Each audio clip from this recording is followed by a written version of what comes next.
Good afternoon, everybody. I see we have a pretty good sized group of guys on. Welcome, everybody. I know you'd rather be out doing something other than sitting behind your computer, but we'll try to make this as interesting as possible and welcome everybody. And hopefully, I think that Peter will have some very, very interesting things to say. Let me see if I can get this slide to work. What am I doing here?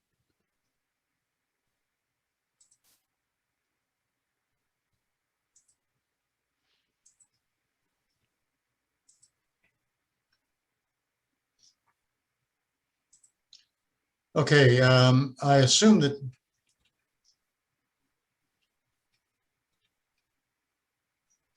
everybody can see my slides. If not, please chime in. I just wanted to say we have our usual disclaimer, as I've noted here, is that everything we say here should be taken with a grain of salt, and you should check with your investment professionals, and by all means do your due diligence.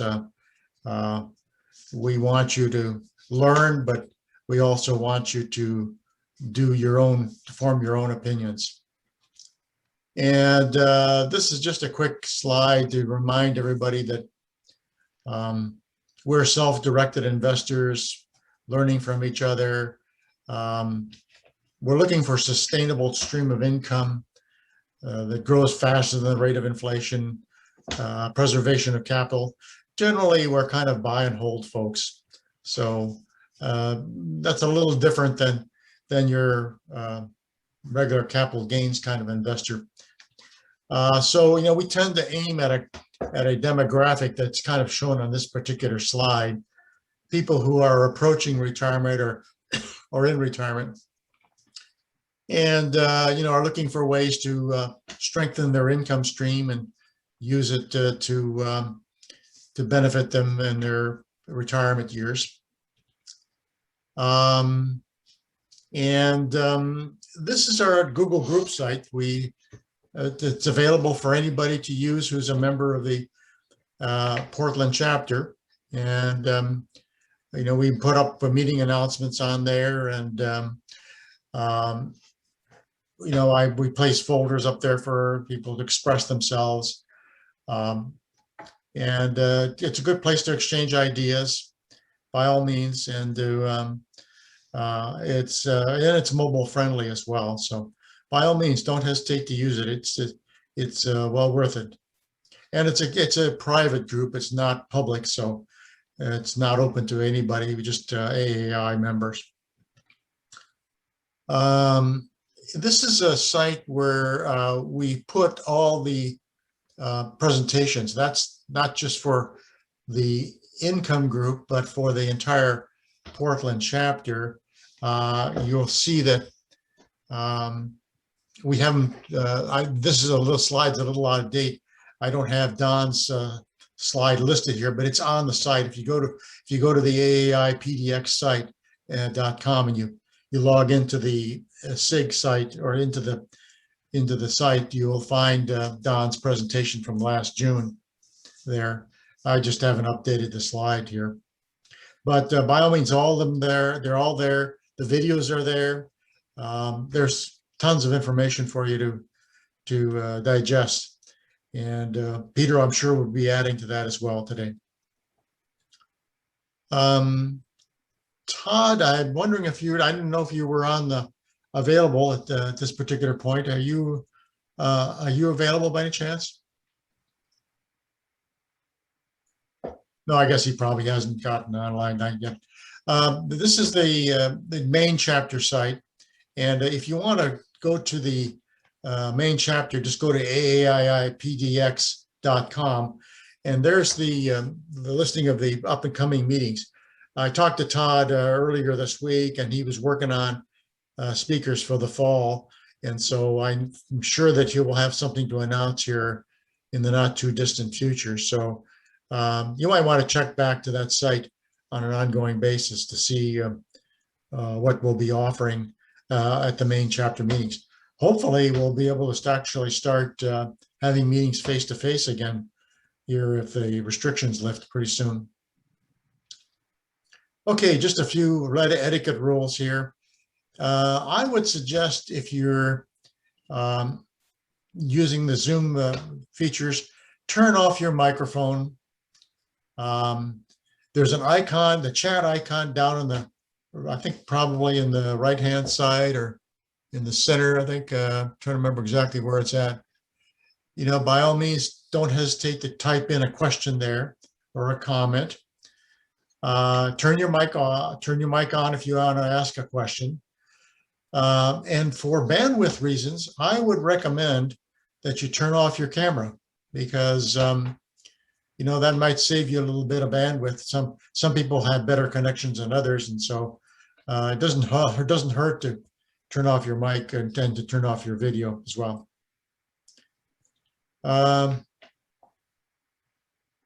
This is the July 11th meeting, and we're going to have Peter Lingane on here pretty soon, just a few minutes. The August, we are not going to have a meeting. We're taking our summer break, as they say, and we'll be resuming in September 12th, and we have October the 3rd also. And I'm working on topics and speakers for those. If you have any suggestions, by all means, don't hesitate to send me an email or something and let me know, because I'm always looking for ideas, fresh ideas. Okay. Here's our speaker. Peter Lingane is going to talk about conservative tactical investment strategies. He's with Financial Security by Design. He sent me some handouts and links, and this is the link that is available there. We'll put this up on the PDX website after the meeting as well, so it'll be available there. It's a very nice write-up on the background behind some of the work that he has done and done with the Silicon Valley chapter. So it's a very impressive outline, and one that I'm sure that you'll find very, very valuable. So I'm going to stop sharing my screen, Peter, and turn it over to you, and you're on, as they say. Okay, stop sharing. Okay. So I'll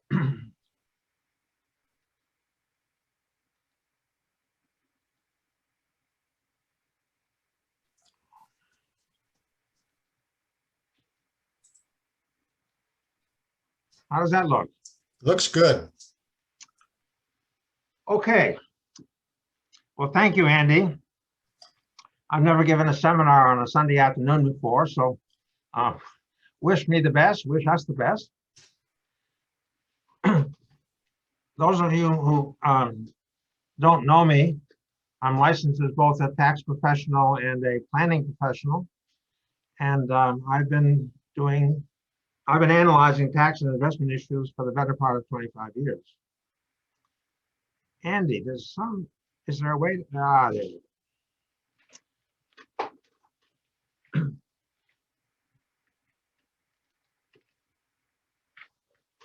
So Andy mentioned that this seminar is for investment purposes only. I like to quote Mr. Reagan: trust but verify, do enough of your own work so that you can say, yes, I agree, or I disagree. I think you'll find the written version of this talk, which is at lingane.com/QI, to be very useful if you are going to do some independent thinking about what I'm saying here today. I don't know your personal situation, so please don't construe any of my examples as recommendations. They may be good, they may not be good. And some pundit pointed out that you can't invest in the past. Everything today is going to be the result of back testing. It's a tremendous vehicle for helping you understand how a strategy might have performed in the past, but it doesn't provide any guarantees, except perhaps the guarantee that the future is going to be different. And for disclosure purposes, I invest in the two strategies that are shown on the screen that I'll be talking about later. So what do we want to talk about? Well, as Andy said, this group is focused towards people who are nearing retirement, entering retirement, and their concern is primarily about having adequate cash flow, and they don't want the money to run out before they die, and they prefer not to have large fluctuations in value, especially large declines, during market corrections. My grandson asked me a couple weeks ago, Grandpa, can you beat the market? Or excuse me, can one beat the market? So another way to look at this agenda is to say, yes, I think you can do it, and this is how you can do it. Now, if you have the objectives of an adequate cash flow, low risk of running out of money without a lot of fluctuation in value, that sounds an awful lot like a life annuity. But I don't think life annuities are very attractive for the do-it-yourselfer, which I gather most of the audience is. And so I'm not going to say anything more about life annuities. Andy characterized most participants' portfolios as buy and hold, while a tactical strategy is quite different. The tactical strategy changes the composition of the portfolio in response to the market conditions. The good news is that means that there's the potential for the strategy to adapt when the future turns out to be different than the past. The bad news is that you tend to generate a lot of short-term income. And although I'm not going to talk about taxes today, specifically, I do want to warn you that if you're going to have a tactical strategy, you almost certainly should have that in a Roth IRA or a traditional IRA or a 401k or something like that. It becomes very expensive to do a tactical strategy inside of a taxable account. So my talk is going to have two parts, really. I'm going to, first of all, try to explain what tactical strategies are. Hopefully, I can do this in a relatively informative way. I've chosen a very simple portfolio. We're going to be talking about a portfolio which is either in bonds or in stocks. I'll pause for questions at the end of part one, although I encourage you to ask questions if, before then. You know, sometimes it's probably happened to you too.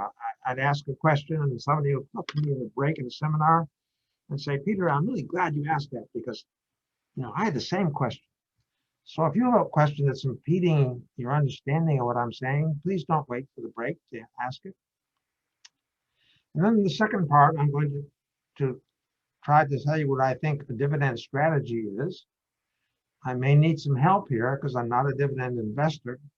And I'm going to compare dividend and tactical strategies. And then I'm going to provide examples of tactical strategies which I think outperform dividend strategies.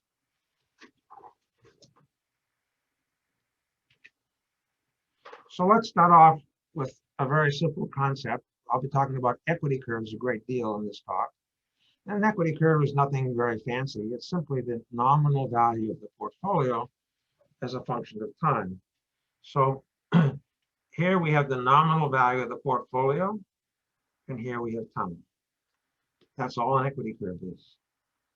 Now this curve is kind of uninteresting for the first half or 2/3. There's no detail in it. And so in order to generate some detail, we're going to plot this on a log scale. So you see here, we go from 4 to 40 to 400 to 4,000. That's a logarithmic scale. And then all of a sudden, now we begin to see more detail.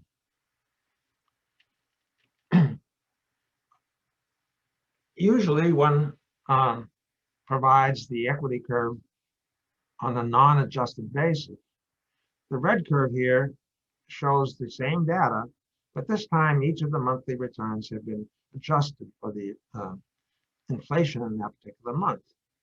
There's two effects. The big obvious effect is the one out here where the final ending value after, 70 years is about 10 times smaller on an inflation-adjusted basis as opposed to a non-inflation-adjusted basis. But the more subtle one occurs here in the decade between 1970 and 1980, you notice that the curve is in decline over that interval, whereas the curve uninflation adjusted is rising. Now we're going to be using these returns to guess or forecast what the future might be, and I just have to think that if we include that decade with rising returns, we're going to get a more optimistic result than if we were to include that decade with declining returns. In case you don't know how to inflation adjust, here's the equation for inflation adjusting. And we're going to be using Portfolio Visualizer, and they require annual returns for their input. And so here are the equations for generating an annual return from the monthly return and for generating an annual standard deviation from the monthly standard deviation and the monthly return. So we saw some fluctuations in those equity curves. The general name for those fluctuations is volatility. If the value is going up and then later going down, that means that the return has gone from positive to negative. And so we measure volatility as the standard deviation of the monthly returns. And for references, large cap stocks for the last 70 years have had a monthly standard deviation of about 4.2%. A drawdown is these large fluctuations that occur during bear markets and market corrections. So here's the drawdown in the 2008 bear market. Here's the minimum value in March of 2009. And if we measure that variation or the drawdown, the magnitude of the drawdown, there's a difference between this point at the nadir of the decline minus this point, which is the highest prior value.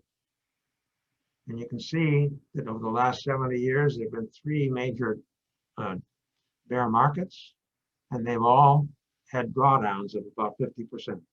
So over the course of that bear market, if you took no action at all, your portfolio would have declined by about 50%. Longevity is the likelihood of a portfolio not running out of money. So that means that the chance of running out of money is 1 minus the longevity. It depends on at least 4 things. The more you spend, the better the chance, or the greater the chance of running out of money, the lower the longevity. The longer the time horizon, the lower the longevity. The greater the return, the higher the longevity, and the more volatile the portfolio, the shorter the longevity. We can't do much about spending rate or time horizon usually. And when we make a strategy change, it's almost impossible to change just the volatility or just the return. So what we typically find is there's a trade-off. Some strategy will increase return and won't change the volatility very much. That's good. Some strategies will decrease the volatility, but also decrease the return, and that may not be so good. Now we measure, or rather estimate longevity using what's called a Monte Carlo technique. It's really a very sophisticated form of structured guessing about the future. In order to guess about the future, what we're going to do is we're going to synthesize a large number of equity curves, thousands of them. And each of these equity curves is going to have a different return sequence. That means that each of these equity curves, when we simulate them, will provide a different outcome. Now, we can't just pick the return sequence willy-nilly. Each one has to be a plausible view of the future. And the way I try to make the view plausible is I tie the returns to the actual history. So I use I scramble the actual historical returns, and then I use them to forecast the future. I don't want you to get the idea that this is a precise science. first of all, the future is uncertain, but also two practitioners will differ in how they choose the return sequences. And that means they'll get different equity curves, and that means they'll get different estimates of longevity and other parameters. So it's a good qualitative tool, maybe semi-quantitative tool, but it's not quantitative. So as I mentioned, Monte Carlo provides a range of forecasts. And in order to calculate longevity, what we do is we check all of the simulated equity curves and see which ones, how many of them have been able to sustain the specified spending over the specified interval. And then we divide the successful equity curves by the total number of equity curves, and that gives us our longevity ratio. So to orient you again, about 75% of large cap US stocks have survived for 35 years if you were taking out 6% of the initial value and then adjusting the spending rate for inflation every year thereafter. And if you wanted to try implementing Portfolio Visualizer, which is free in this mode, I give you the important parameter settings that you need in order to reproduce what I have done. Hopefully reproduce what I've done. Now, that's all well and good, but there's more to life than simply characterizing risks like volatility and drawdown. What we really want to do is we want to develop a strategy which is going to mitigate these parameters. And there are at least 4 ways you can do this. The first is the traditional approach of owning not only equities, but a significant amount of fixed income. I'm going to be using the 60-40 portfolio, 60% fixed stocks, 40% fixed income as my example in this talk. The second approach, and the third and fourth as well, are tactical strategies. One controls drawdown by trying to decrease the equity allocation when the market is in turmoil, and then increasing the equity allocation when the market is quiescent. Another controls portfolio value by examining what the volatility, controlling portfolio volatility by examining the current volatility and adding bonds if it's high and removing bonds if it's below your specified target. And the final method uses momentum. And I'll talk more about what momentum is and how you measure it. But the idea is that when the momentum of equities is high, when it is trending strongly upwards, you want to be in equities. And when the momentum of fixed income is high, meaning almost certainly that equities are in decline, you want to be in fixed income. And so there are tactical strategies which use momentum to choose between equities and fixed income in this manner. So let's see how they do.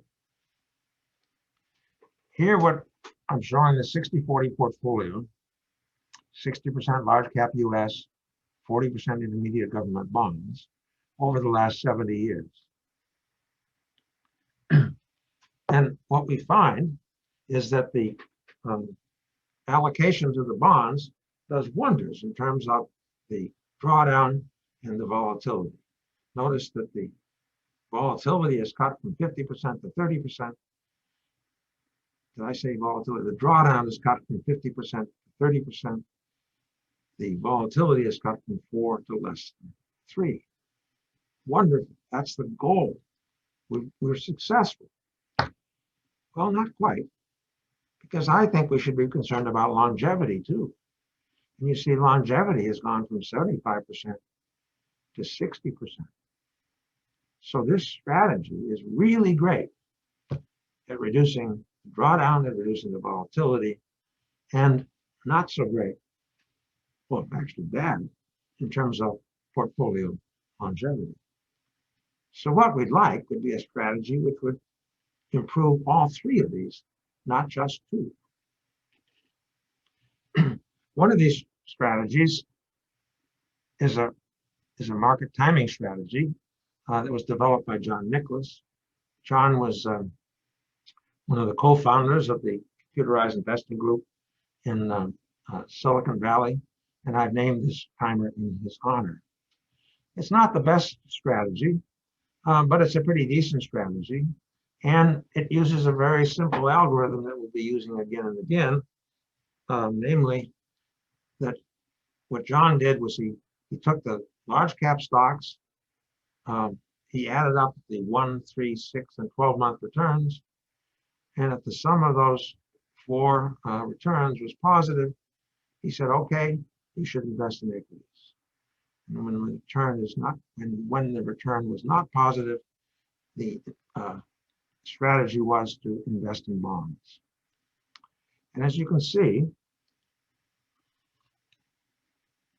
the strategy is quite effective at reducing the drawdown better than the 60-40 portfolio over the last 70 years.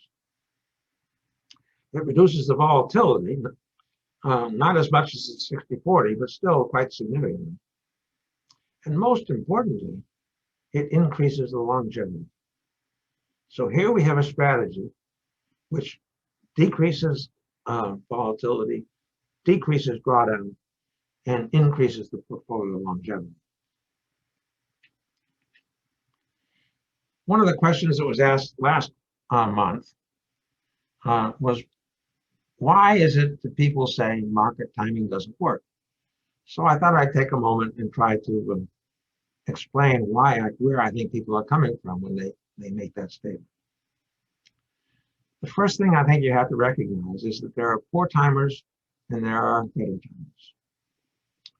And Jeremy Siegel wrote in the AAI Journal about 5 years ago that market timing doesn't work. And perhaps that was the source of the questioner's question. But Madame Faber, about 15 years ago, wrote a paper that said market timing is great. Now let's look at their two strategies. Siegel is using a 200-day simple moving average of the Dow Jones. And Faber is using the 10-month simple moving average of the S&P 500. Well, you know, there are 210 days in 10 months. So this algorithm should perform pretty much like that algorithm. The difference is Siegel made the unfortunate choice to base his analysis on the Dow Jones, whereas Faber took the S&P 500. And that is the reason they reached different conclusions. Now, there's a very important point that I want to make at this point, and that is that there are dozens, hundreds, maybe even more timers. They vary in terms of the risk index. Dow Jones in one case, S&P 500 in another, NASDAQ in a third, perhaps. They differ as to the timing mechanism, or maybe they use something totally different, like unemployment claims. And each of these algorithms have knobs that can be twisted. And so what one has to do is one has to look at as many possibilities as you can before you decide that, yes, I want to use this timer, or no, I don't want to use that timer. And unfortunately, Siegel did not have the, anyway, he didn't twist enough of his knobs. He just took the first settings and went with it. The second reason people say that market timing doesn't work is that it doesn't work over short periods. Let's look here at the relative strength on the left, the relative strength of the Nicholas timer compared to large cap stocks. Now, relative strength is an extraordinarily useful characteristic that everyone who does this kind of stuff should be looking at the relative strength all the time. The way it's simple to calculate. It's simply the ratio of, in this case, the portfolio with Nicholas timing divided by the portfolio with no timing. And when the Nicholas timing strategy is going up, that means that it is outperforming large cap stocks. And when it's going down, that means it's underperforming large cap stocks. Now, if you look specifically at the last 15 years or so, here is the start of the 2008 bear market. Stocks, as we saw earlier, declined by half. So if the denominator is going down by half, the numerator has got to be doubling. And in fact, that's exactly what happened. The relative strength went from 2 to 4. But it couldn't hold it. And so over the following decade, you've come back almost to where you started. So if you measured performance from here to here over 15 years, you'd get a small improvement. But imagine that you started about 5 years ago, started here. You would have just lost money over that time interval. So, and if you look at this chart in its entirety, the 70 years, that's a long time, but there's a general upward trend, although you can certainly find, here's another long period in which it declines. So you can't look at short cycles. Chart on the right uses the same information, but this time I've changed the denominator, the reference portfolio. To the extent that you're a 60-40 investor rather than a 100% equities investor, the chart on the right is the one you want to use. And what you see here is comparing to the 60-40 portfolio, there's almost no interval in which you would not have made money using timing. And the third reason that people say that timing doesn't work is that it often doesn't work because people don't have the psychological stamina to do what the timers tell them to do. I experienced this very personally last spring. March, the timer said, get out of the market. Well, that was easy. April, they said, get back in. I said, you crazy? Everything is shut down. There's 1.5 million people unemployed. I'm going to wait a little longer because I bet this is a false signal. Well, it wasn't a false signal, and I was out 6 figures because I overrode the timers. So there are other reasons. These are the reasons that market timing doesn't work. You don't use a good timer, you don't use a long enough interval, and you don't follow the signals. So I'm not saying this is easy. I'm saying it can be effective. So the second tactical strategy I wanted to talk about was volatility control. The general case is that you say, okay, I'm going to let all the components in my portfolio vary in composition or vary in allocation, and I want to maximize the return of the portfolio, and I want the volatility to equal a particular target, particular value. Don, in his seminar last month, called this the efficient frontier technique. It's not hard. It only took me between 6 and 8 weeks to figure out how to do it. That was supposed to be a joke, by the way.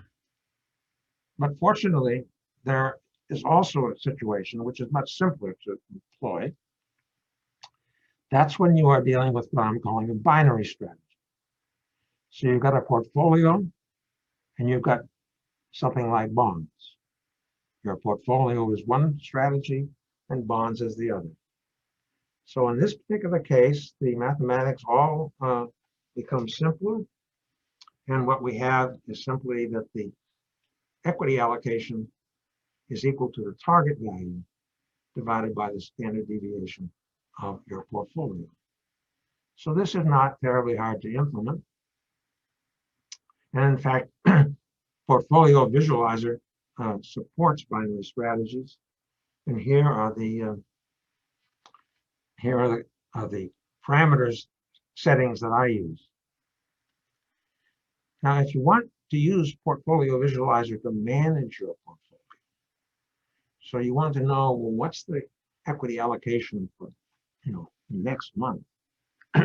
To get that information, Portfolio Visualizer costs $19 a month. So what does volatility control do? Well, here I'm using this simple binary logic. I'm defining the standard deviation of my portfolio as a standard deviation of SPX, which is the S&P 500 without dividends, over the trailing 105 days. Now, I've got a target of 0.5% a day. So you notice that it really reduces the volatility. And gratifyingly, the volatility, with the strategy is exactly the same as the volatility of the 60/40. And the reason that's gratifying is that the standard deviation of the 60/40 is 0.5% a day. So in other words, I was targeting 2.6%, and in fact, I achieved 2.6%. So that's gratifying. There's a nice decrease in volatility, drawdown. But notice, we do diddly squat in terms of portfolio longevity. So in this case, volatility control was able to reduce drawdown, was able to reduce volatility, but was not able to improve portfolio volatility. Now, I would still argue that volatility control is better than the 60/40 portfolio.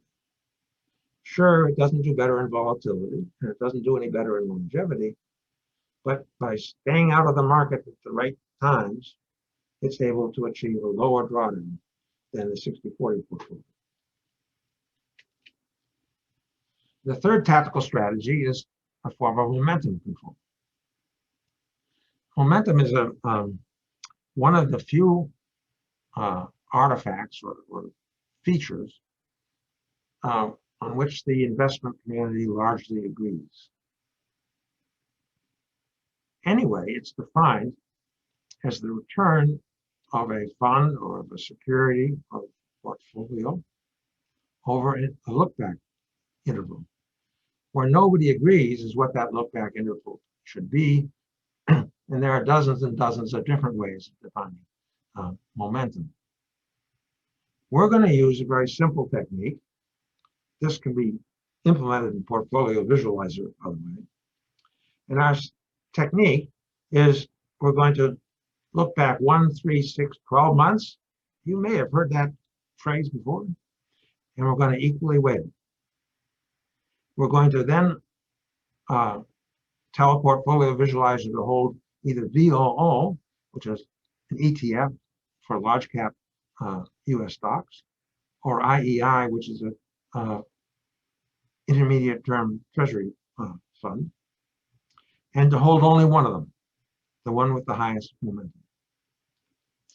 So each month, we're going to run Portfolio Visualizer at the last day of the month or the first day of the month, and we're going to get its recommendation. Should I be in large cap stocks or should I be in bonds? And we're then going to invest in that security for the remainder of the month. Well, let's see how that's done. So we have very good maximum drawdown. We have an improved volatility as compared to large cap stocks, but not as low as what we achieve with volatility control. And we have an improved longevity. So this approach with the simple portfolio of large cap stocks or intermediate bonds is improving 3 of the 3 important areas. I put the average equity allocation, on this slide because I want to make the point that the tactical strategies have an average equity allocation which exceeds that of the 60/40 portfolio. And yet their characteristics in terms of drawdown, volatility, and longevity tend to be better. And so you see, simply by virtue of of guessing when you want to be in equities as opposed to when you want to be in bonds, you end up with a better situation than if you stay in equities all the time. Well, I've been talking a long time, so it's your turn to talk. Have we generated any questions, Tom?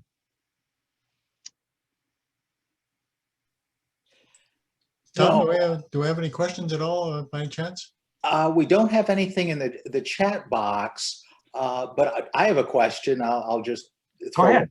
to kick it off. And it's I guess a high level, almost strategic question. As a income investor, I sometimes, I'm looking at what you're doing and saying, I really like drawing 6% out every year, and I would like to do it for 35 years or longer. Why do I care about drawdown or volatility? Other than my mind going, my portfolio is at half of what it used to be. If my mind can take that, why is drawdown or volatility something I should really worry about? It's the simple answer is not. You're guessing it. I think I say something like that on a future slide. So that if one of the characteristics, one of the positive characteristics, I think, of dividend investing is that a dividend investor focuses on the dividends that appear in their account reliably every month. Mm-hmm. And Van App says that he makes a distinction between Mr. Market, which makes the portfolio go up and down, and Mr. Director, who makes a decision about what the dividends should be.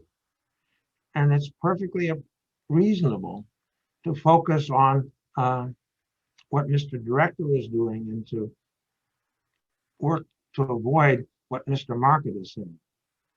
But that does involve a certain stoicism. And to me, I prefer to try to be more active and control what Mr. Market is doing to me, rather than just taking another chin every bear market. So there's absolutely nothing wrong with your position, Tom. We just disagree. But also that brings up another very important point, is that if you were to apply some of these strategies in a dividend environment, what you're going to find is you're selling your dividend portfolio every once in a while and buying it back. And so you're interrupting the dividend stream. And so to the extent that you really, really, really want these steady, reliable payments into your brokerage account every month, tactical strategies are going to destroy them. Okay, cool. Thank you. I do notice we have another question come in. I'll read it to you. Volatile is on value. Can we do dividend only volatility?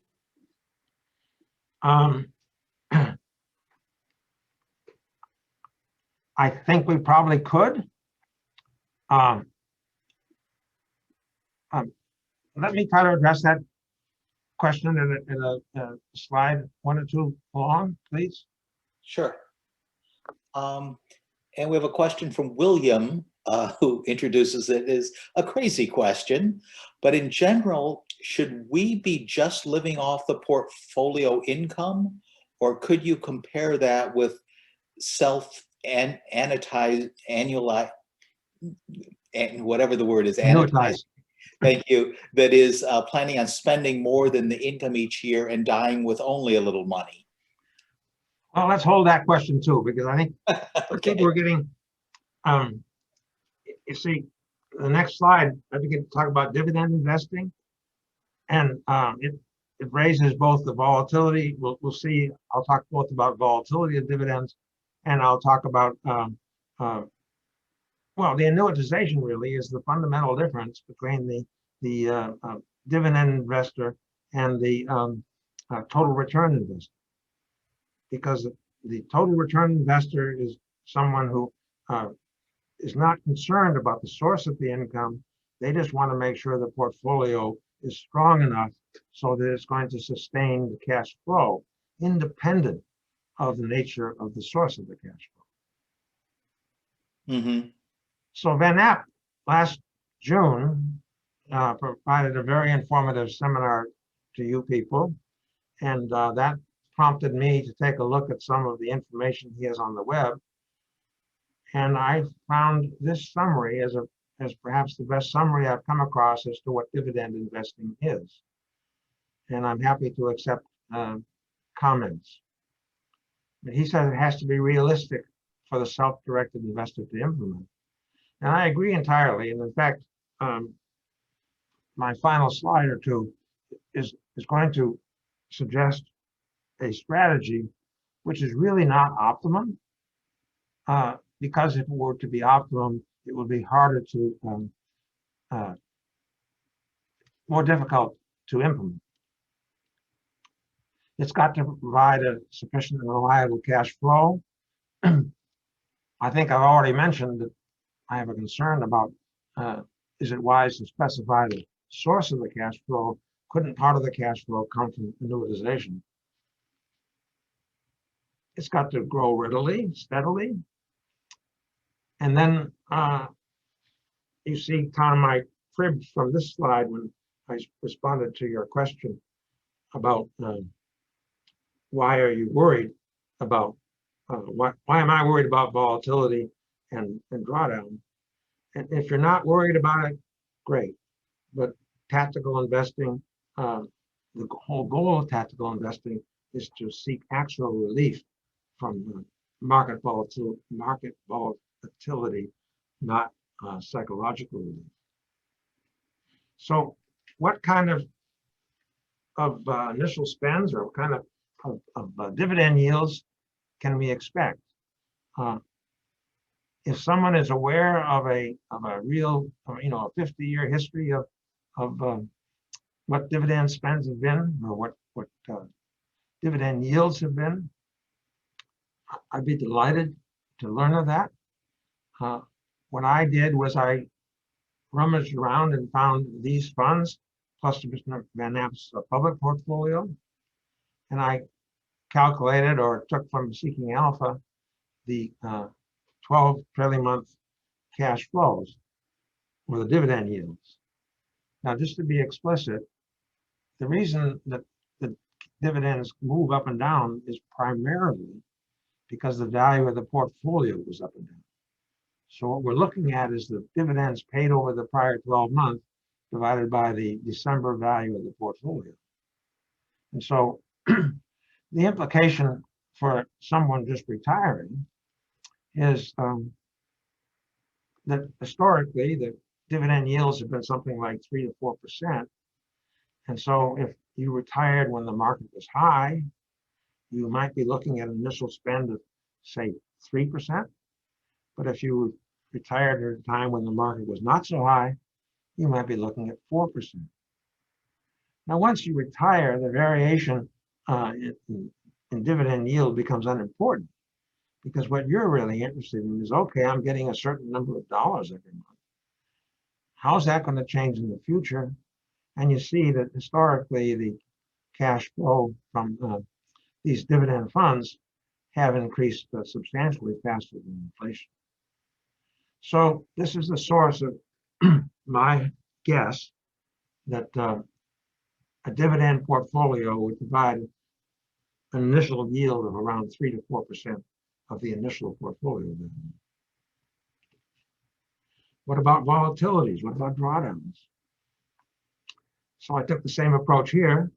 I looked at some dividend funds.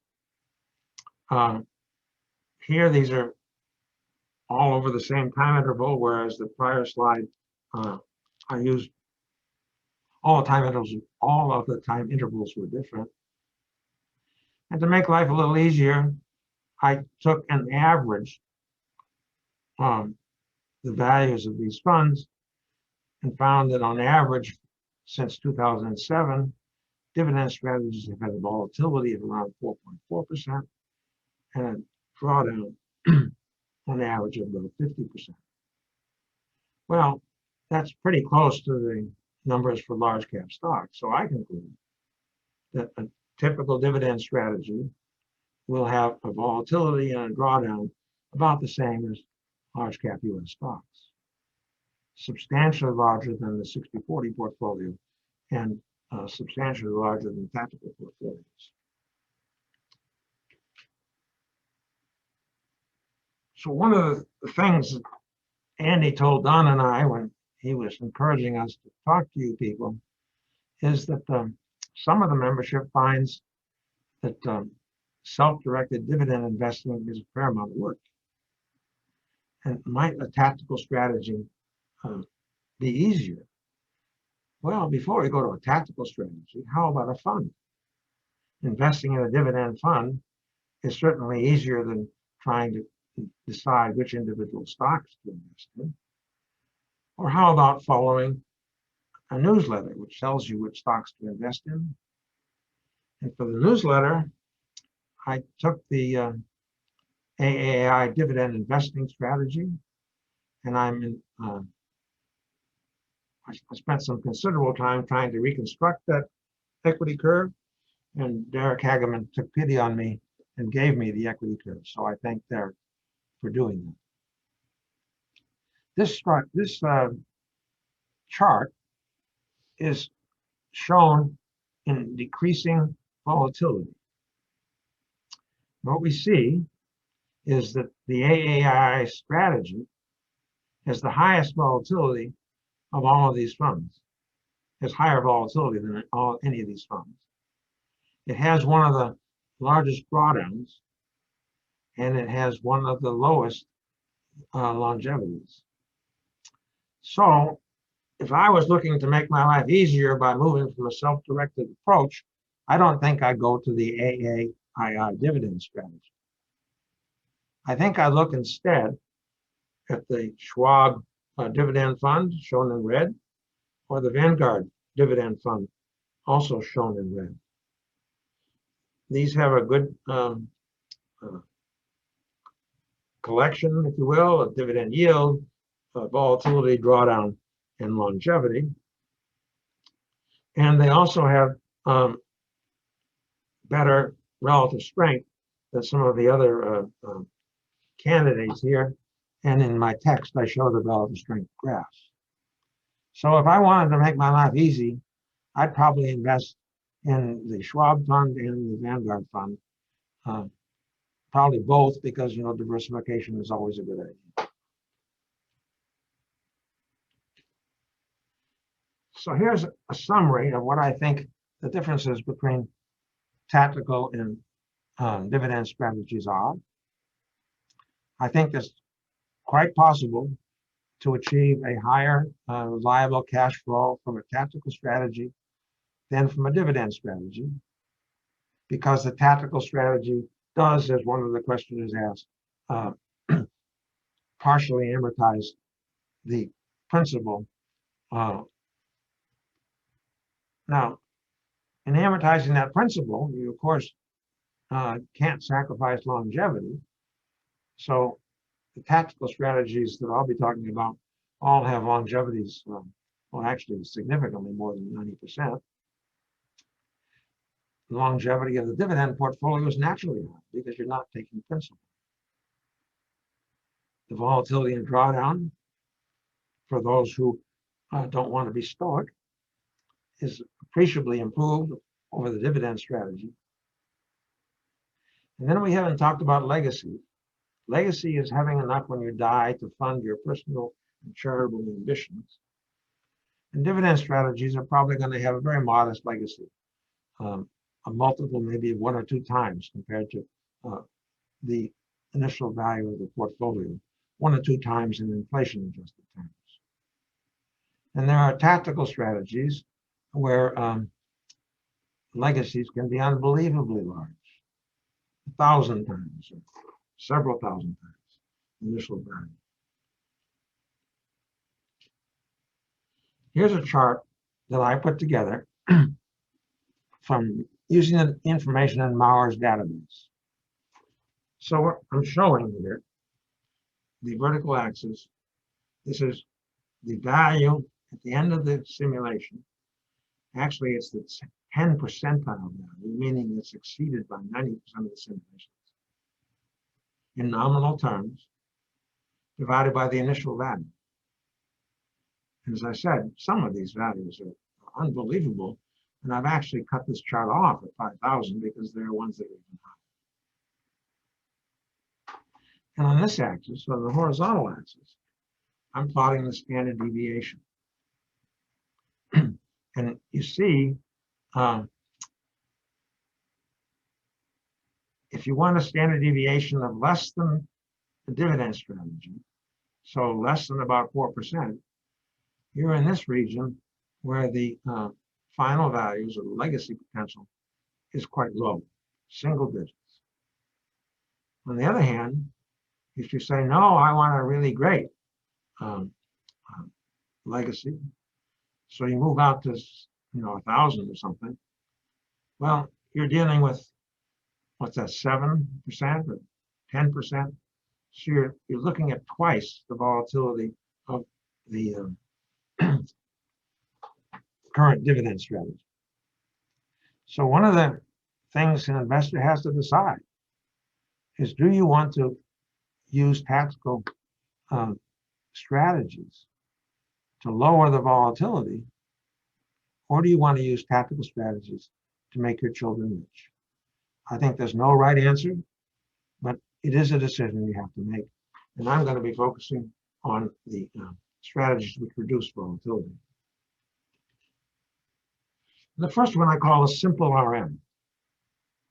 It has 5 components: US and foreign stocks, real estate, short and intermediate term bonds.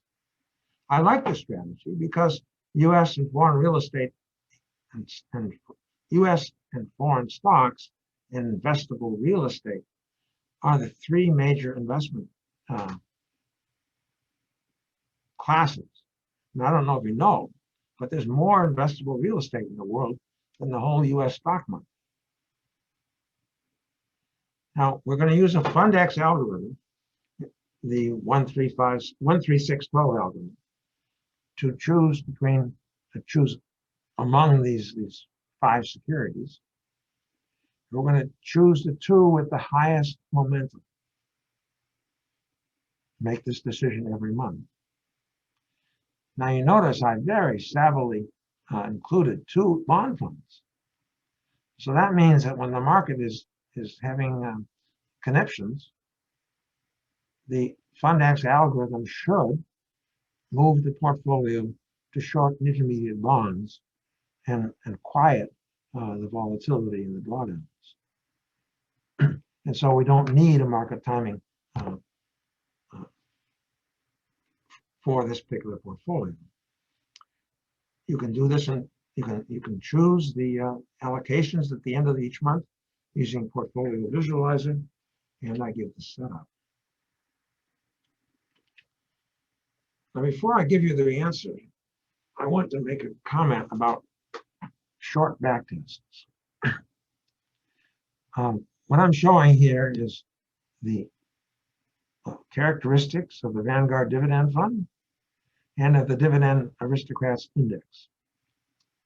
And I'm showing it from 2012 forward, which is the period of the AAII strategy, and for the life of the fund. So the short period and the life of the index. Notice what happens to the drawdowns. Over the short interval from 2012, drawdown was 18%. Over the longer interval, it was 40%. Over the short interval, the drawdown was 23%. Over the long interval, it was 44%. And look what happens to longevities and the legacy potential. So, if you're going to choose a tactical strategy based on the last, 8 years, best of luck. But I do think you're going to seriously underestimate the drawdown and seriously overestimate the longevity. There's something else you dividend investors need to keep in mind. And I don't know if this is true or not, but a couple of weeks ago, there was an article in the Wall Street Journal saying that after the 2003 tax cut, there was a large increase in dividends. Corporations reacted to the lower tax cut by increasing their dividend distributions. So if that's true, then that means if you're focusing on the recent 15 or 20 years and making decisions about your dividend strategy based on the last 15 or 20 years, you may be being optimistic. Apparently, prior dividends were not as attractive. And you know what is proposed now in Washington, doubling the taxes on individuals, increasing the taxes on corporations. What's going to happen if, in fact, those tax changes occur? Might we see a drop in future dividends? So short histories are always problematic, which is why I like the simple strategy. It can be evaluated from the 1950s, 1970s, about 50 years of history. So here are two tactical strategies, and I'm comparing them to the 60-40 and what I'm calling the pro forma dividend strategy. And the pro forma dividend strategy is simply the dividend aristocrats index without expenses. And you see that if we apply market timing to the pro forma dividend strategy, we get very attractive changes in both volatility and drawdown, and a substantial increase in longevity and a single-digit legacy potential. The simple strategy also gives attractive drawdown changes and volatility changes, a very good longevity, and a smaller, but still twice, legacy potential. These are all relatively easy to implement. The pro forma dividend strategy, I've already suggested you could take the Vanguard or the Schwab or both funds, and you could simply invest them. And if you wanted to apply market timing, well, you take those particular funds and you'd go to a site called somegrowth.com, which is the home of a tactical strategy called Sector Surfer. Scott Judd publishes the timing signals every day. And so you could simply, if Judd says you should be in the market, you invest in Schwab or Vanguard. And if Judd says you should be out of the market, then you go invest in an intermediate, actually in a short bond fund, shown here. Simple strategy is also easy to implement. You simply fire up Portfolio Visualizer, ask it which of the 2 of the 5 funds you should be invested in, and then you invest in those for the following month. I put this statement up here, short bond fund, because you'll find that tactical strategies, back testing of tactical strategies depend upon the nature of the bond funds. And you historically wanted to use a long bond fund. Historical backtests always give better results when you use a long bond fund rather than a short bond fund. But we all know what's happened to bond yields over the past 20 or 30 years. They've plummeted. They're down to what? A few percent. And so what's going to happen to bond funds going forward? Well, yields are probably going to go up. And so a long bond fund in the future could be disastrous. It could provide you actually negative returns. So I have chosen to illustrate all of these tactical strategies with short bond funds or maybe short and intermediate bond funds, because I don't want to overemphasize the good historical performance, which I don't think will be characteristic of the future. So the issue with the market timing and Schwab or Vanguard funds is, of course, that interrupts the dividend payments. The issue with the simple RM strategy is more subtle. What I'm showing here is the relative strength. So again, that means I'm taking the value of the portfolio managed by the simple RM strategy, and I'm dividing it by the value of the strategy, well, actually by the Dividend Aristocrats Index. And what we see over the about 30 years of history is three distinct phases in the relative strength. The first decade, relative strength tended to decline. In the second decade, relative strength moved up at a furious rate. And in the last decade, relative strength has been declining. Overall, if you measure from here, you've got a positive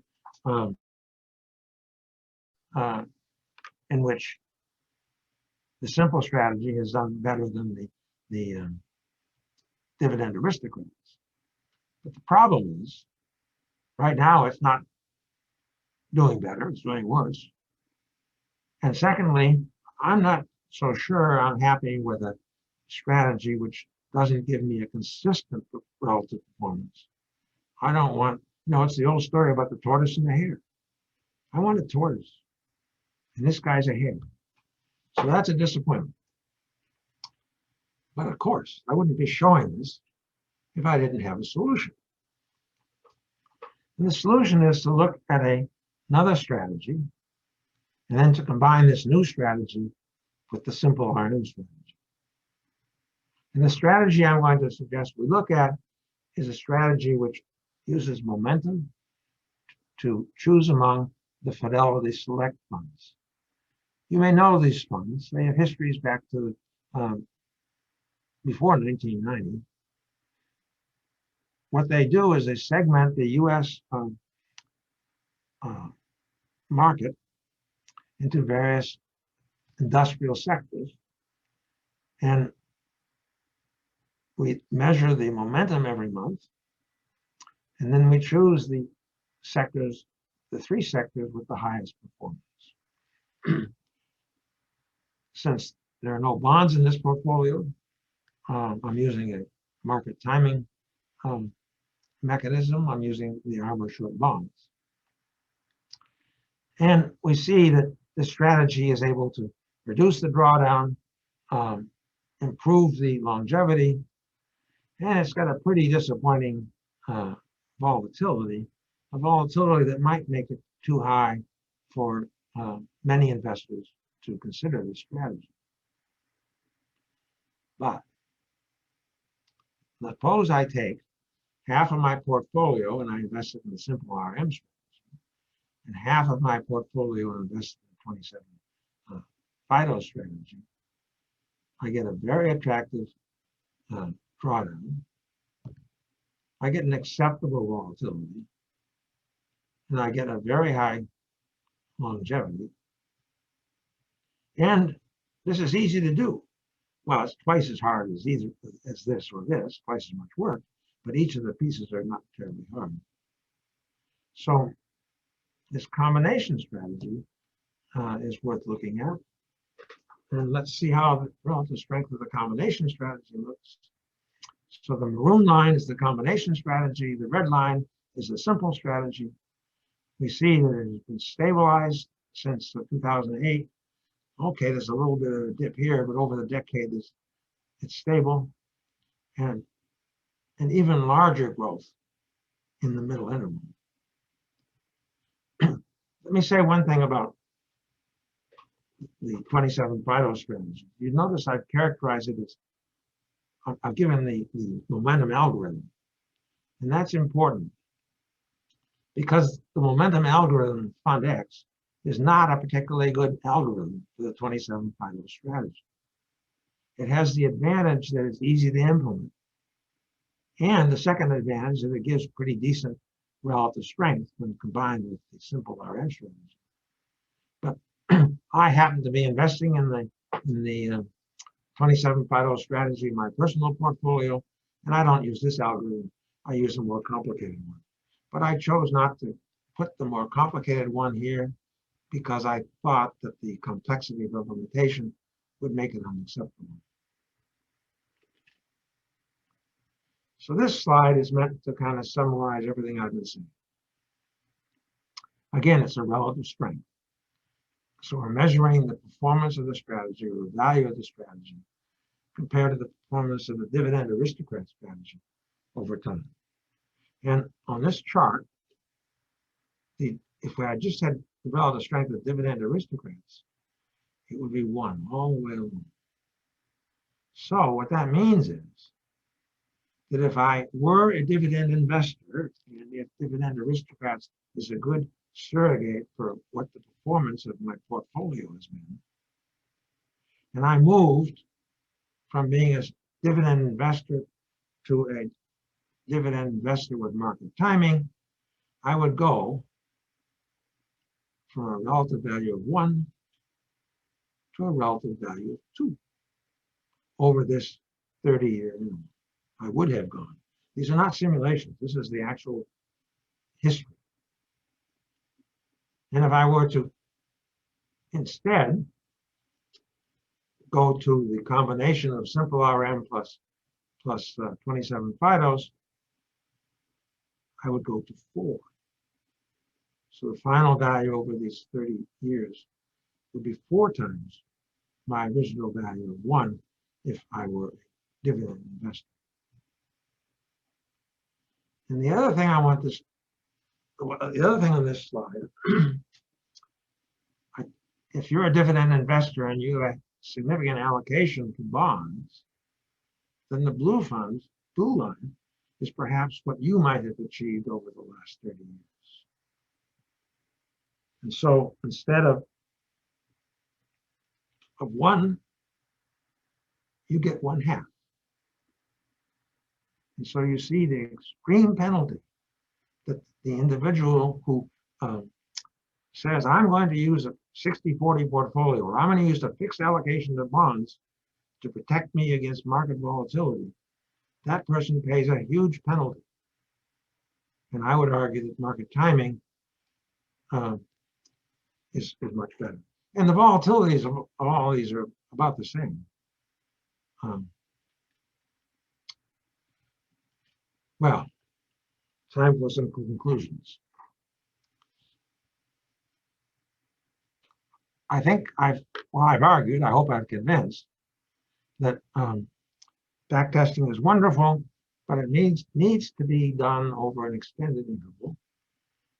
And that in looking at the strategies, the backtests, you want to look at volatility, drawdown, longevity, relative strength, and potentially legacy. If you were looking to make your life simple by moving away from a self-directed strategy, I would encourage you to think of the dividend-oriented funds, Schwab and Vanguard, rather than the AAIO dividend strategy. I think I've shown that tactical strategies have the opportunity to increase the initial spend and the ultimate legacy, and they're also less volatile and they suffer smaller drawdowns. The market timing with Storm Guard Armor improves volatility, drawdown, and legacy potential. And it's easy to implement since timing signals are published daily. But you should know that Armor has been around for maybe 5 or 6 years. You should know that there's nothing wrong with that. But you should also know that Judd's has retuned it. Every time Armour came along and stumbled with a new market event, Judd's had a bright idea of how I can turn a different knob and improve the performance, so it didn't stumble at that event. Now, if all of the tuning has been done properly, and the future is like the past, Armour could do very, very well. But it also could fall on its face. And my disappointment with this strategy is that Judd's refuses to tell us how he does it, because if we knew how this strategy was built, how the Armour algorithm was built, we could look back. There's 20 years of history to which it could be applied. And if it did well in that 20 years of history, I'd have to totally remove all my caveats. Simple RM is probably not satisfactory all by itself because of these decade-long intervals of underperformance. The FIDO strategy is probably too volatile, but when you combine them, you get something that's pretty attractive. Avoid long bonds. Don't hold tactical strategies inside tax outside. Do not hold it. Always hold tactical strategies inside tax advantage accounts. And think about the performance of dividends since 2003. Might that be anomalous? Well, that's what I had. Let me remind you again that this talk is available as a text with additional material on my website, lingane.com/QI. I share this website with my brother. So if you suddenly get on the website and discover that he's talking about engineering, well, you have to click on the right link. I also provide curated data, which explains how I'm doing these long back tests. I've mentioned exchange traded funds like VOO and IEI in my talk. They're what I would use going forward, but in order to do a long back test, I had to use something different, and the different that I used is here, curated data. There's a description of not all timing and allocation algorithms, but certainly several dozen of both. And if you want to learn more about sector surfer or the double exponential moving average algorithms, that's described there as well. So Tom, what do we have in the way of questions? Or have I totally snowed the group? No, I think you've got people kind of interested. At least you've got me interested. One question you may have touched on, but you might want to reiterate it. Should we distinguish between investments held in IRAs and non-IRA investments? Oh, I think entirely. Yeah. The general rule is what's called location. So, we think about how much you want to allocate to your portfolio, and then do you want to put that particular equity or that particular bond or that particular active strategy inside of a IRA or inside of a taxable account. And the general rule is that what you want to do is always put inside of the taxable account the thing that generates the most tax. So that means that if I'm a buy and hold dividend investor, the taxable income I receive is qualified dividends. Qualified dividends have a special tax treatment. And maybe I occasionally exchange one of my securities for another and generate some capital gains, but they have a special tax treatment. Well, I want to hold those securities in a taxable account if I can't hold it. You're always best holding it in the Roth IRA. And so if your entire investment portfolio is a Roth IRA, this conversation is irrelevant. But if you can't put all of your dividends strategy inside of a Roth IRA, then you'd like to hold that in a taxable. On the other hand, a strategy such as I've been talking about, which trades 3, 4, 6 times a year, almost certainly has a approximately 100% turnover in your portfolio. That means all of your income is short-term capital gain, which has absolutely no preferential tax treatment.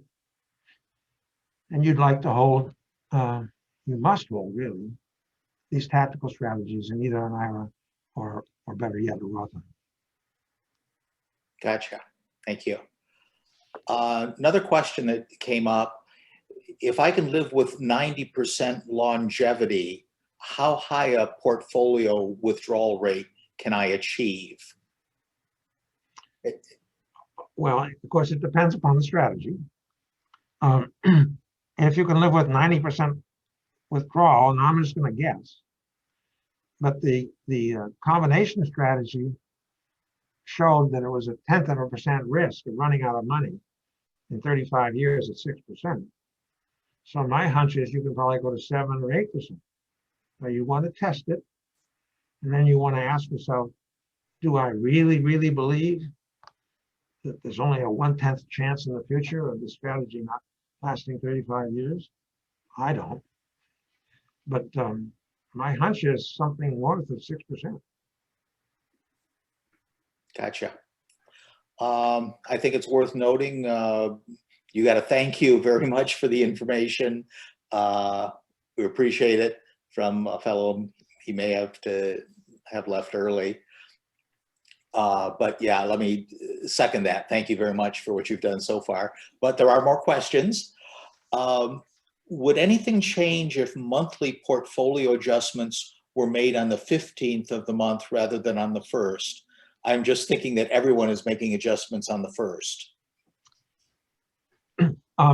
That question has been asked a number of times over the last 6 or 7 years. Sector Surfer actually has a technique in his software that allows you to move back 2 weeks, move back 14 days or go forward 14 days. And Scott Judd's opinion is it doesn't seem to make much difference. I think Don Maurer said last month that he'd done some experiments and it doesn't seem to make much difference. There is one very practical reason that end of month almost, in my opinion, almost has to be used, because that is that we only have data at the end of the month. You know, we have all of this wonderful daily data for 3,000 mutual funds or something at the present time, and that goes back 6 or 8 or 10 or 20 years. If you want to go back to 1950 like I did, you have to go to the Ibbotson database, which provides monthly returns. If you want to go back with the simple strategy to the 1970s, then you have to go to the MSCI database and the National Association of REIT Investors databases, and those have monthly returns. So if you want long back tests, they're only doable monthly. And what little evidence there is suggests that monthly is no worse than any other day. What I find personally is that I end up sort of making my decisions on the next to the last day of the month, and then implementing my decisions on the last day of the month, because my data provider, you know, only provides day-end data, and so Maurer, on the other hand, works very hard to try to have current information, and so he makes his decisions, I believe, based upon data on the middle of the last day of the month, and then implements them on at the close. Okay. Interesting question that you may have run into is that, are there any restrictions for trading mutual funds at Fidelity or Schwab, as ETFs have no issue? and the typical number of trades per year that you're doing. And you particularly, you mentioned the select funds on one of the strategy. I was wondering, are you aware? Yes, there are some significant restrictions. I'm not aware really what they are at Schwab, but I can speak specifically to the Fidelity Select funds, which have a 30-day hold requirement. So if you bought a fund at the end of January, in particular Fidelity Select Fund, and then the algorithm said at the end of February, you need to change. Well, you can't change without violating the 30-day hold strategy. Now, fortunately, if you violate that strategy very occasionally, like once every year or two, you'll get a nasty letter from Fidelity, but that'll be all. But yeah, there is that restriction.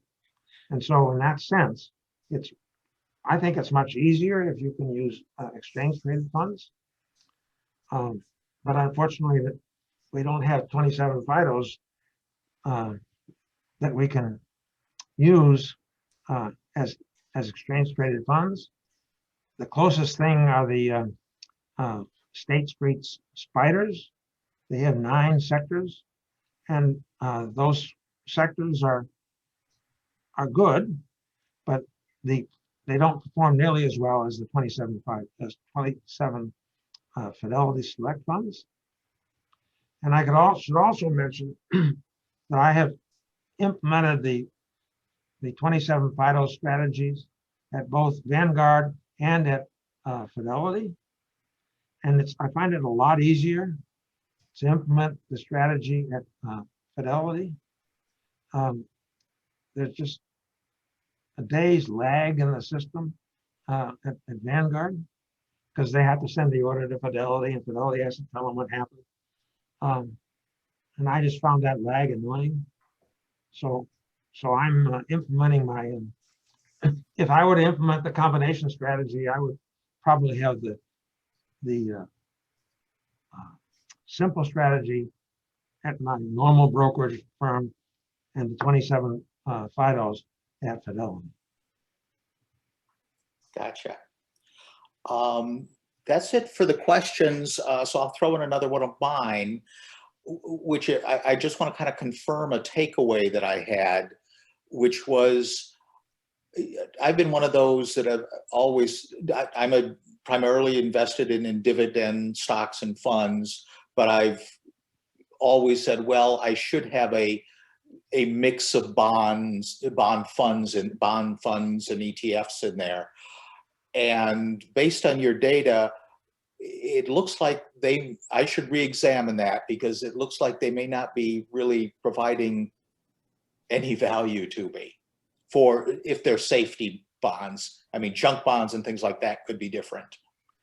Well, you started the questioning an hour ago by saying, why should I worry about volatility? Mm-hmm. And so I would just throw it back to you and say, well, why do you have those bonds if you're worried about volatility? If you're not worried about volatility. And if I were to have bonds in my portfolio, I think I try to use them tactically. Mm-hmm. Go to bonds when the market is in turmoil, but stay away from bonds when it's not. I mean, what you're doing by adding bonds to your portfolio, is walking down this blue curve. And what do you gain from that? Well, you gain a lower volatility and a lower drawdown, but those aren't important to you. So why are you doing it? I'm being direct. Right, but I mean, that's the point of view of education. Yeah, that's what you've caused me to reassess. So I really appreciate that point. And the data, I mean, anyone could say it, but backing it with some real data is very helpful. And I mean, is your portfolio, some people have a core portfolio and a satellite portfolio. Do you have a core portfolio and a satellite portfolio, or is your portfolio dominated by your dividend strategy? It's dominated by my dividend strategy. Okay, well, you see where I was probably, I'm Sure. probably guess where I was going, because you could tactically adjust between stocks and bonds in your core portfolio, so to speak, and maintain your dividend strategy, 100% investing in your dividend strategy all the time. Yep. Yep. Well, and I guess based on what you just said, the question I'd asked is, if I have both a taxable portfolio and Roth and traditional IRAs, how might I strategically best do something in one and do something else in the tax deferred ones or tax protected ones? Well, you'd want to hold the dividend strategies in your taxable account, Mm-hmm. and the tactical strategies in your tax deferred accounts. Now, I guess I don't quite understand what you meant when you say do something strategically. I guess to date, I've been thinking of my portfolio as a single portfolio, as opposed to thinking there's the taxable piece and the non-taxable piece, or the deferred tax piece. And now I'm saying, okay, if I was going to do it differently, what should I be doing in those two components or three components? Well, I mean, you One want to hold dividend strategies in your taxable account. To the extent you hold bonds, you want to hold those in your in an IRA account. Mm-hmm. That's sort of the simple answer. Okay. Any active trading should be done in your IRA accounts. Sure. Now, the other nuance of a tax deferred account is that you can't hold it forever. Come age 72, they're going to force you to take some money out. So even if your taxable dividend strategy is providing you enough income to live on, you're going to have to do something with the withdrawals from the forced withdrawals from the IRAs. Yep. Probably reinvest those in your dividend strategy. Mm-hmm. Yep. Well, I thank you, Peter. We don't have any more questions.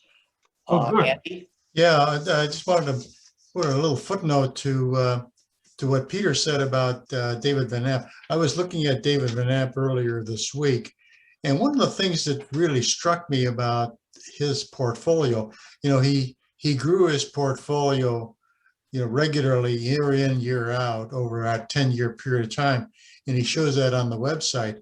So I went back and looked at it. He started that portfolio at the very bottom of 2008.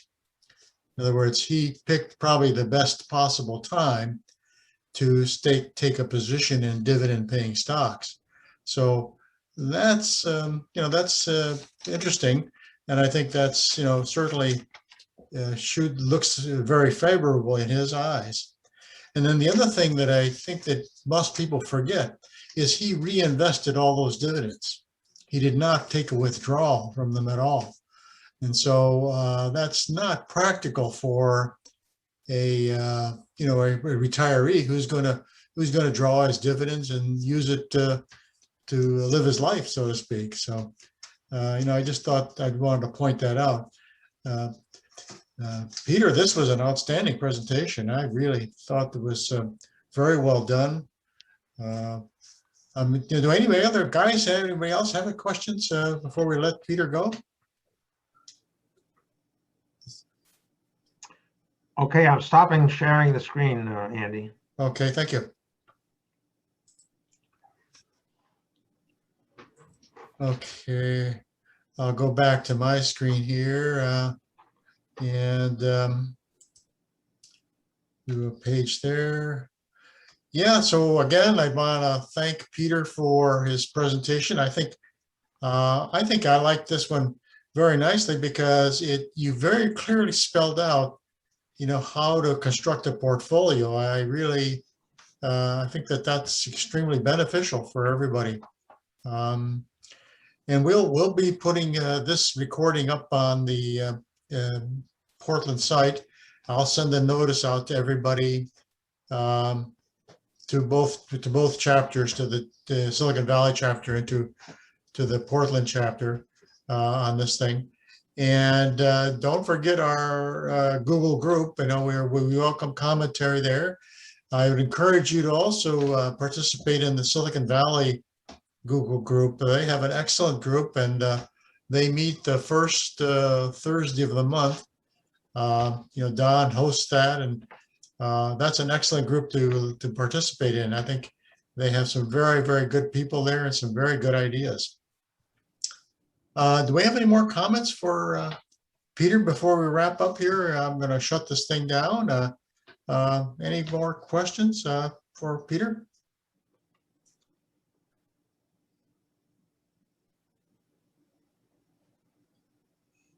Well, I guess not. Any crystal ball questions? Okay. What Yeah, does Peter sure. think about the short-term bonds going forward? What's that? The short-term bonds, based on the interest rates going to zero, or just his views on short-term bonds. I really am not very good at market guessing, but I would use short-term bonds or maybe even ultra short-term bonds, or maybe even cash as my out-of-market asset, until the picture becomes clearer. I mean, even if the durations on an intermediate bond might be 3 or 4 or 5 years, interest rates need to go up about 2% or something like that to get anywhere back near normal. Well, that's a 6% hit in terms of the depreciation of your bond funds. And so I'd be inclined to stay very short term, or maybe even in treasury bills, even though they're yielding zero. But what's your opinion? Oh, I'm afraid of interest rates going up and losing value on the bonds, including short-term bonds. But that's a fear more than crystal ball. Andy, I do have one question for the group. Yeah, sure. One of the things that I struggled with in putting this presentation together was I didn't know whether we were aiming for whether participants were like Tom and had most of their money in equities and not too much in bonds, or whether people were more typical retirees with 40-50% of their money in bonds. And I don't quite know how to do it while preserving confidentiality, but maybe sometime you guys could survey yourselves and come up with a guess as to what the average equity allocation is, because from the point of view of the speaker, it's quite different if I was orienting myself towards a group which was, had 40% of their money in bonds, and a group which had 10% or 5% of their money in bonds. Yeah, you raise a very good point. Maybe next in September we should do a little poll and see what most people are doing. My guess is that most people right now these days, because bonds pay so little, even the long bonds. I mean, a 10-year bond is what 1.6, 1.7, somewhere in that range. I mean, that's pretty damn low, and so I think most people are, mostly in dividend-paying stocks, or maybe, for example, I personally, I'm into preferred stocks because they do take a little bit more risk, but if you pick the right ones, you can get to 5 and 6%, fixed income. And that's what I do. I mean, I'm not sure what everybody else does. You're right. It makes it difficult for the presenter when you have to figure out what the ratio is.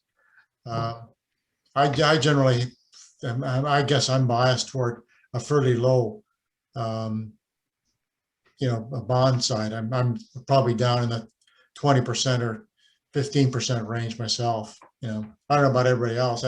Any other guys have suggestions there or comments about that?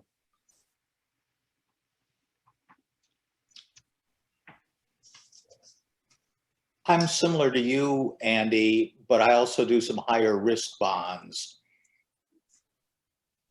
Yeah, just to, in fact, I've been working on this last week. I'm going to talk about it a little bit.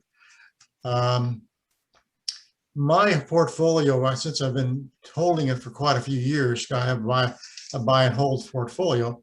I have a large amount of capital gains in some stocks. So I have the situation where to balance the portfolio, what I need to do is sell some of those stocks that I have huge capital gains in. And so that's going to push me into, you know, significantly higher tax bracket.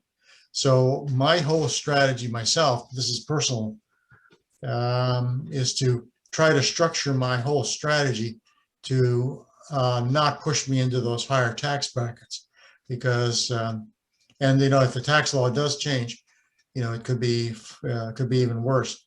So I'm looking at it completely different than maybe most other income investors might be.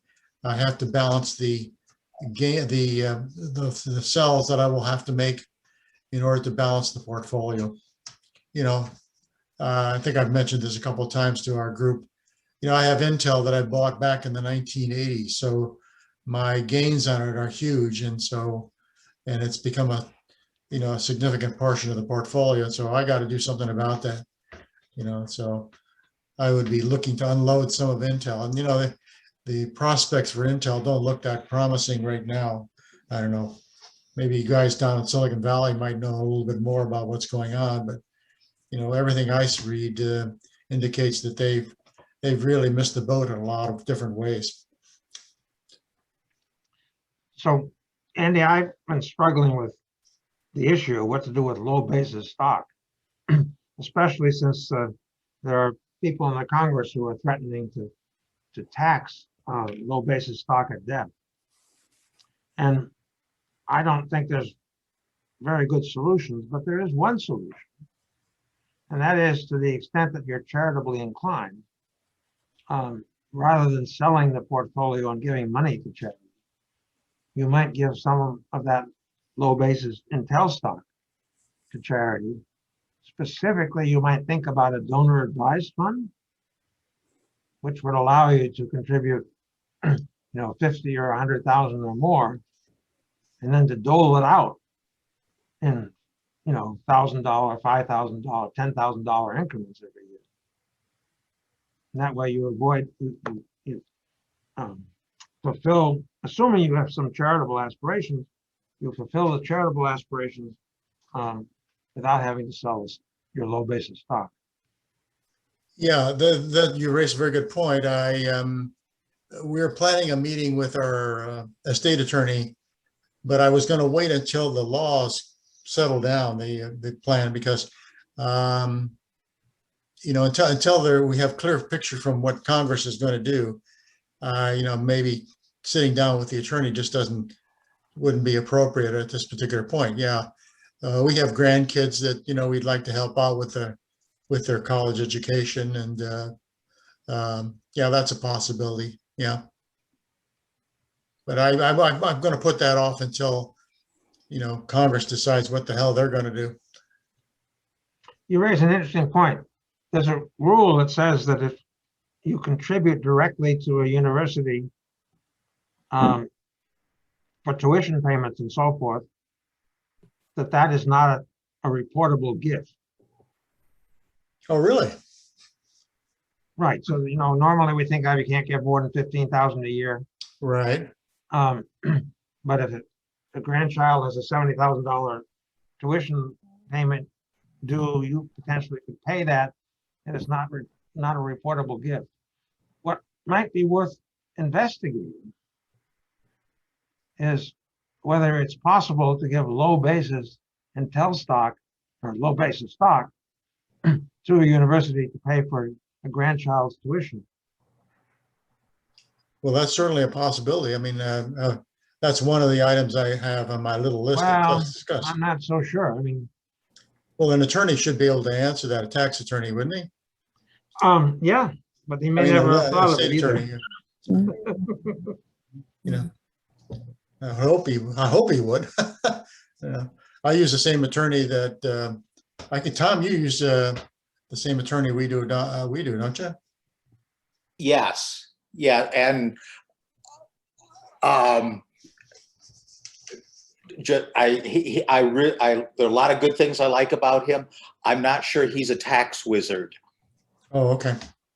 but everything else about Greg I really like. Okay.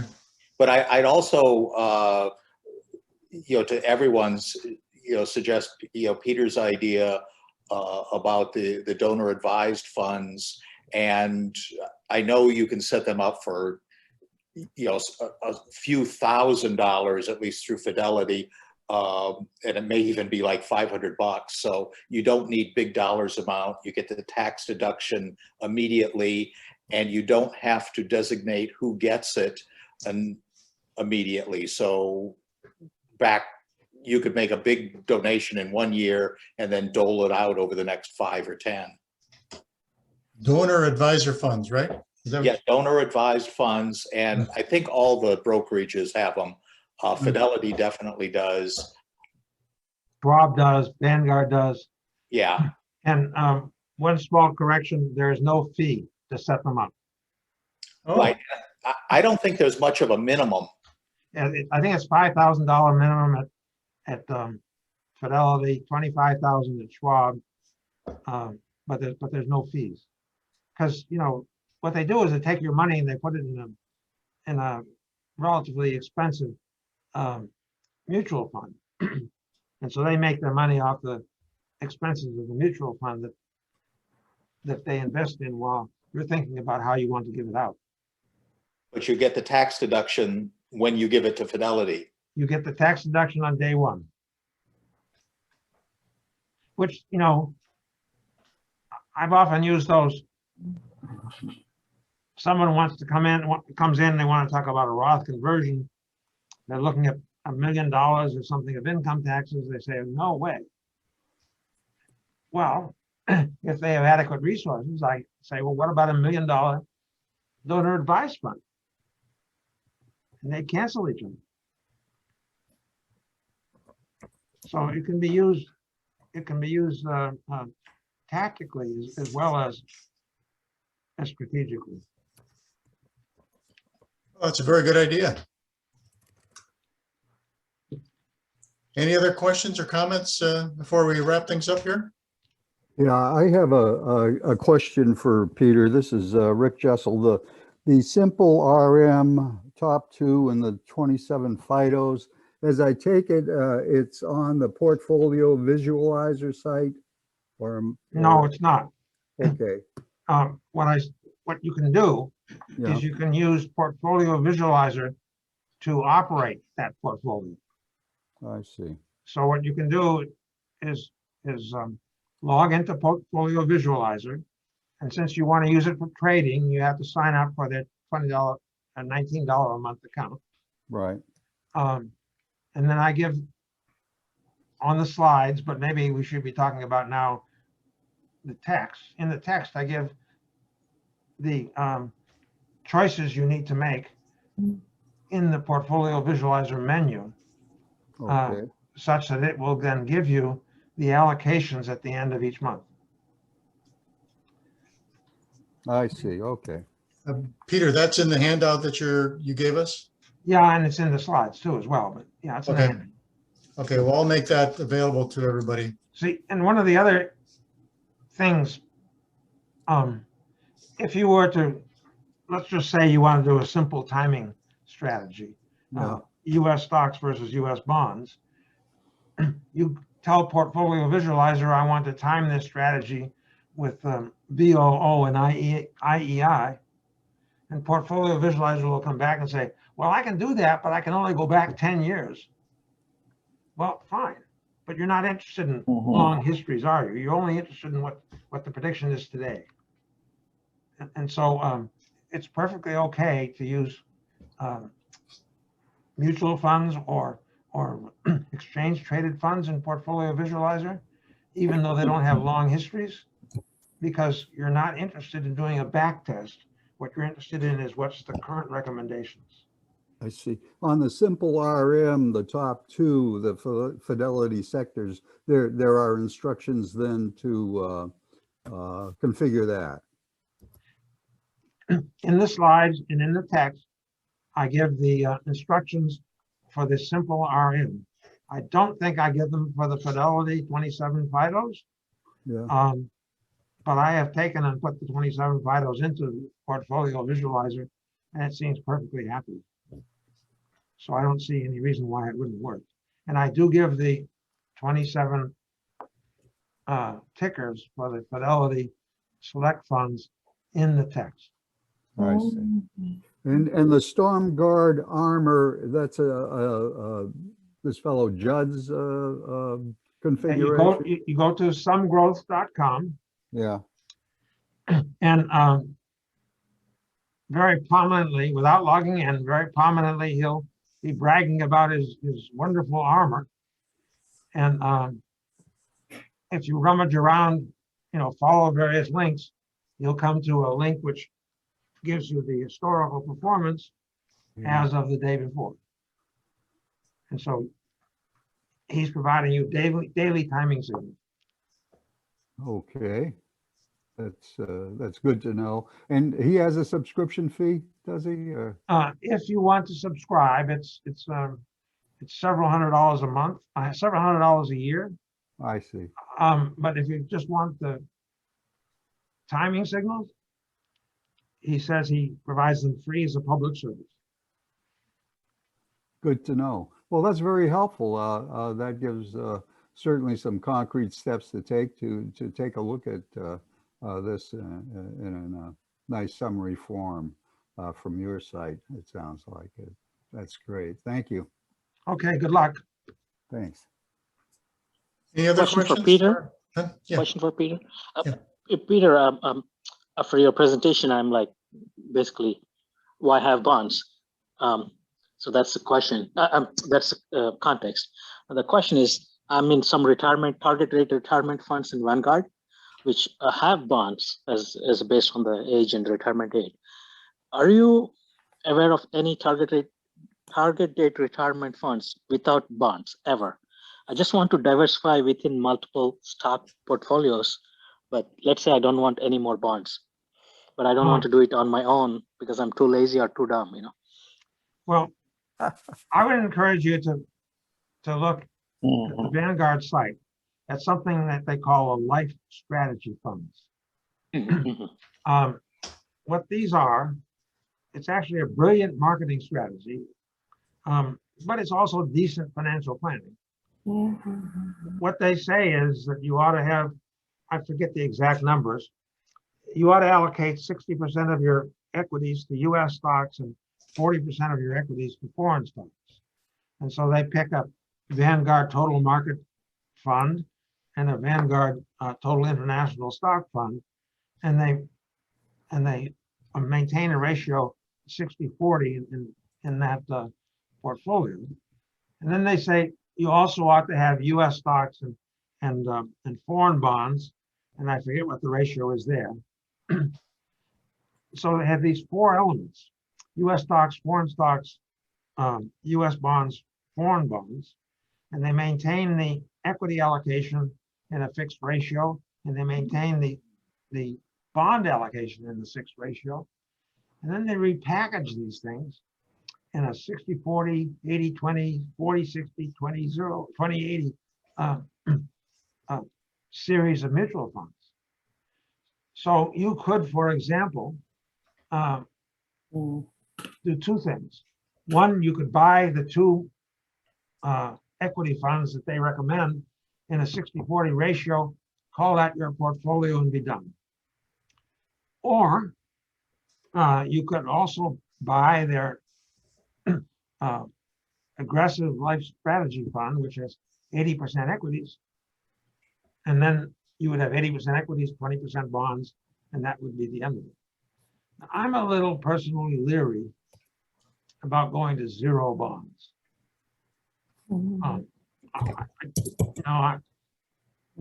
My wife's, I'm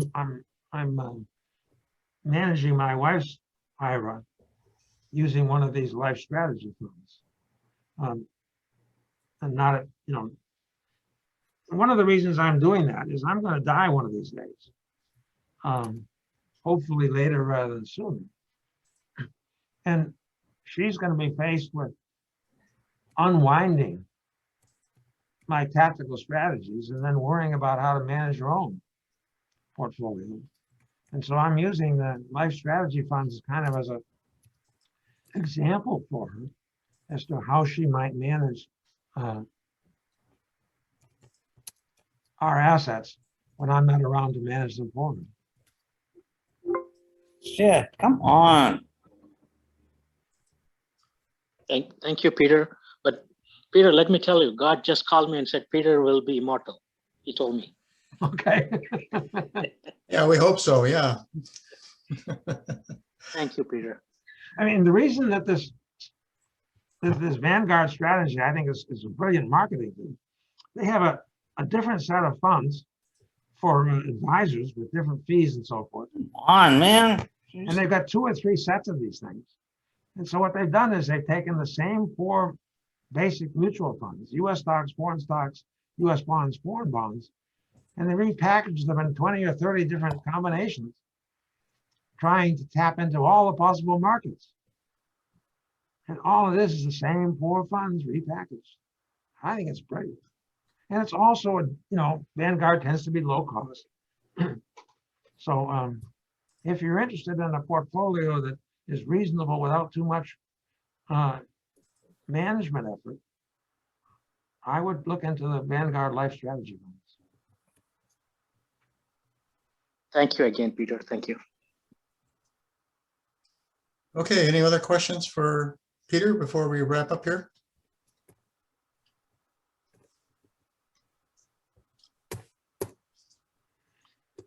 All right, I guess I'll go to my share screen here and clean up here. Go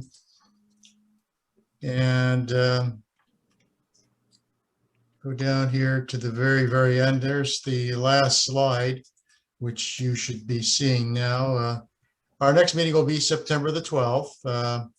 And of course, I've put a little cartoon up here about wearing socially responsible mask wearing.